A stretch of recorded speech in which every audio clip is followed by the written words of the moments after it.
broke around this time last night, and tonight we're seeing more fallout after the FBI seizes boxes of documents from Donald Trump's Mar-a-Lago home in Florida. The former president and several top Republicans say that Monday's search was, quote, political, and they're demanding answers. But as Skylar Henry reports, so far the FBI and the Justice Department are not publicly commenting.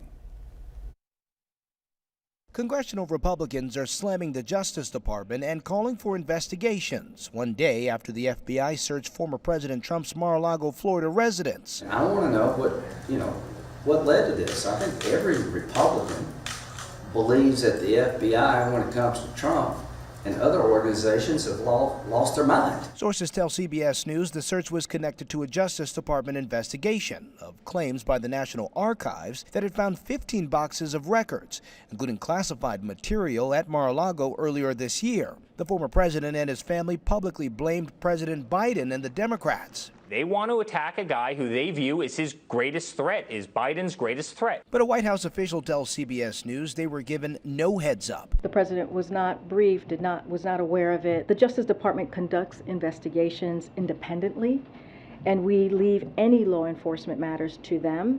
Executing a search warrant on a former president has never been done before. U.S. officials confirm it was done with the approval of the highest levels of the Justice Department. For them to do this, the Department of Justice, the FBI, every I was dotted, every T was crossed. Under the Presidential Records Act, documents received and sent by the president are required to be preserved. Since the search, protesters for and against the former president have gathered outside of Trump-owned properties in multiple states. Skylar Henry, CBS News, Washington. And today, a spokesperson for the Palm Beach County Police expressed disappointment that their department was not made aware of that FBI search warrant and didn't assist in its execution. Arkansas Governor Asa Hutchinson reacting to the raid, saying the search of a former president is, quote, unprecedented and alarming.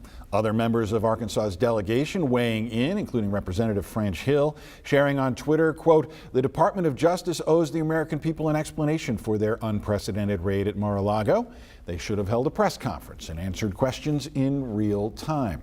And then Congressman Bruce Westerman had this to say, quote, the DOJ has a high bar to satisfy the American people that this raid was justified and not partisan weaponization. Right now, we have more questions than answers.